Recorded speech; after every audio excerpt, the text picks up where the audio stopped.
Last time we left Britain triumphant after the War of Spanish Succession, Gibraltar in hand, trade dominance secured. But while Europe celebrated treaties and parades, Britain's eyes were drifting east toward a land rich in spices, textiles, and most importantly, opportunities.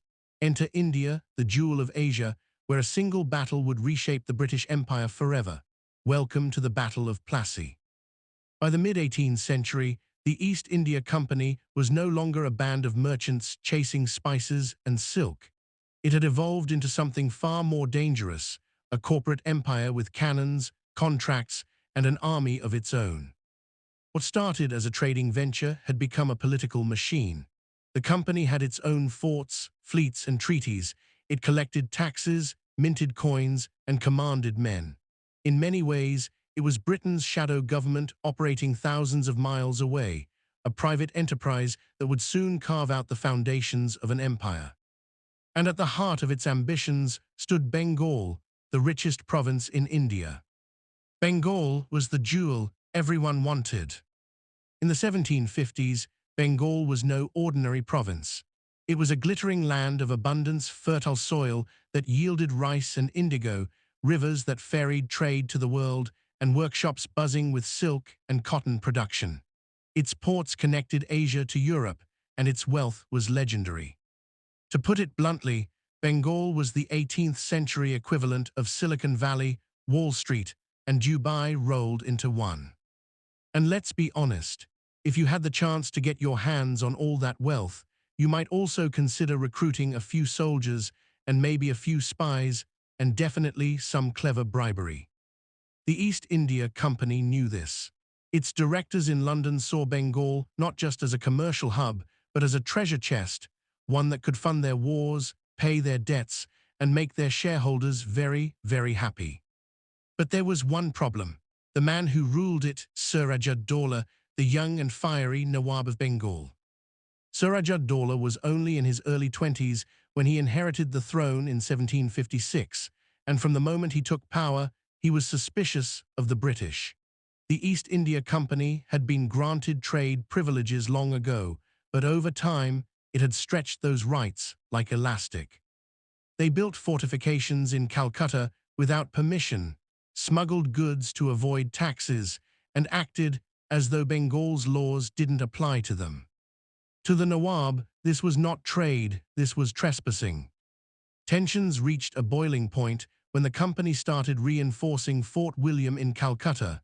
Suraj saw it as a direct challenge to his authority, so he acted swiftly. In June 1756, Surajah-Dowlah marched his army into Calcutta, capturing the fort and forcing the company's men to surrender. And then came one of the most infamous episodes in colonial history, the Black Hole of Calcutta. According to British accounts, over 100 prisoners, soldiers, civilians, and officers were crammed into a small, airless dungeon overnight. By morning, most were dead. It was a story that would echo through Britain as the ultimate symbol of Eastern barbarity, though modern historians now debate the numbers and even the event's scale. But in 1756, facts mattered less than feelings. The tale of British officers suffocating in the dark spread like wildfire across London's coffee houses. The outrage demanded action. The East India Company needed to restore its honor and its profits. Enter Robert Clive, part soldier, part schemer, and full-time opportunist, a man of sharp mind and sharper ambition. Clive had risen from a lowly clerk in Madras to a war hero during the earlier Carnatic Wars. He was brilliant at strategy, but even better at politics. When word reached him about Calcutta's fall, he saw not tragedy, but opportunity. He retook Calcutta in early 1757, but he knew the real challenge was not just to recapture a fort, it was to control Bengal itself. A frontal war against Surajah-Dowlah's massive army would be suicide, so Clive turned to a different kind of weapon, intrigue. Clive began weaving a web of secret communications with discontented Bengali nobles. Among them was Mir Jafar, the commander of the Nawab's army, ambitious, resentful, and ripe for manipulation. Clive promised Mir Jafar the Nawabship if he switched sides during the coming battle. Others, including powerful merchants and courtiers, were drawn into the plot. It was less about battlefield heroics and more about who could whisper the best promises over curry and tea. As Clive himself would later admit in a letter, we have engaged with the principal officers to stand neutral in the day of action. In other words, no one needed to die unnecessarily as long as the right people got paid. Before we dive into the Battle of Plassey itself, if you're enjoying this deep dive into the story of how a handful of merchants built an empire, don't forget to subscribe and turn on the notification bell. It's the best way to support more detailed history content like this. And trust me, what happens next changes not just Bengal, but the fate of the entire Indian subcontinent. All right, back to 1757. On June 23, the stage was set. The players are ready. The battlefield was near a small village called Plassey, anglicized to Plassey, on the banks of the Bhagirathi River. Robert Clive commanded about 3,000 men, roughly 2,000 Indian Sipahi's and 800 European soldiers. Across the field stood Suraj ud-Daula's army, nearly 50,000 strong, with cavalry, elephants, and French artillery support. On paper, it looked like a massacre waiting to happen. But paper doesn't show betrayal. As the monsoon clouds gathered over the horizon, both armies faced each other. The Nawab's troops fired sporadically, but Mir Jafar and his faction, who commanded the bulk of the forces, stood still, watching. The rain began to pour, drenching gunpowder and tents. Clive's men, trained in European tactics, covered their supplies. Suraj's artillery did not. When the skies cleared, the Nawab's cannons were useless. Clive seized the moment. His troops advanced, firing in disciplined volleys.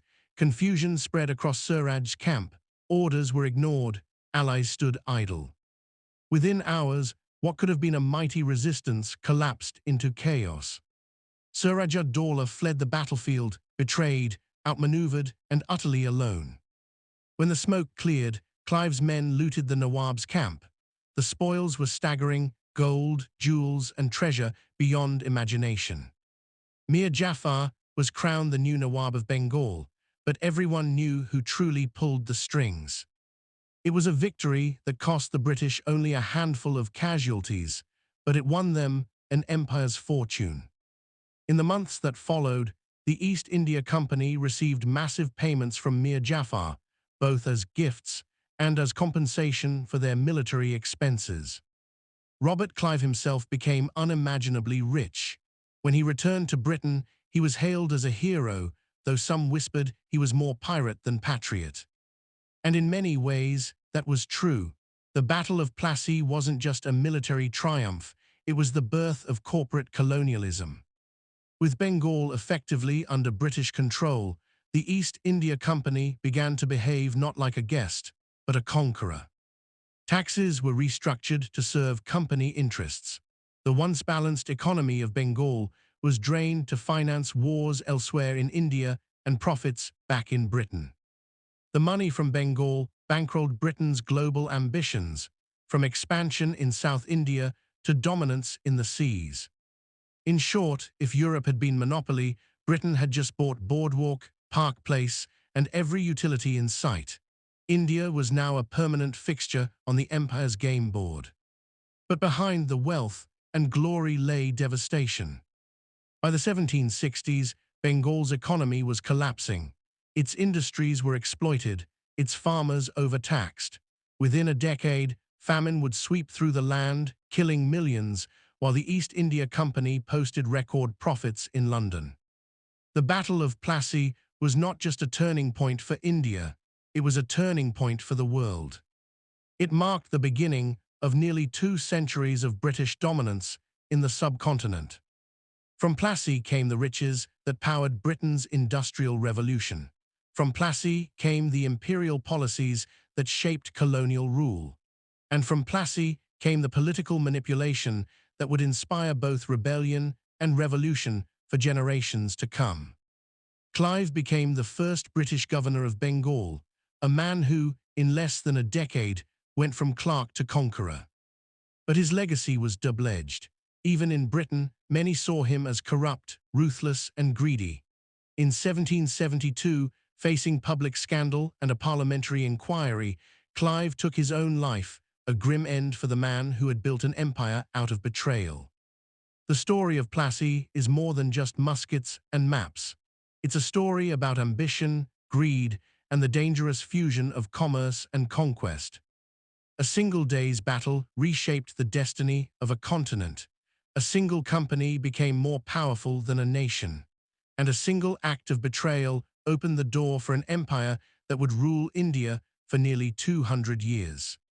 So the next time you hear about corporations with too much power or governments influenced by business interests, remember Bengal, remember Plassey, and remember the day a company conquered a kingdom.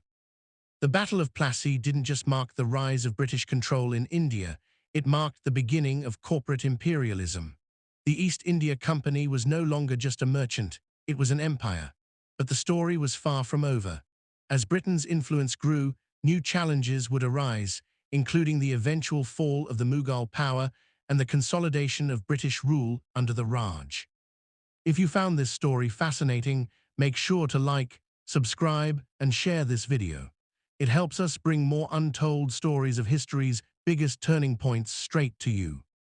And in our next episode, we'll follow Britain's global gamble, the 7 Years' War from 1756 to 1763. Spoiler alert, the next battles won't just be about trade, they'll involve entire armies, railroads, and maybe a tea kettle or two.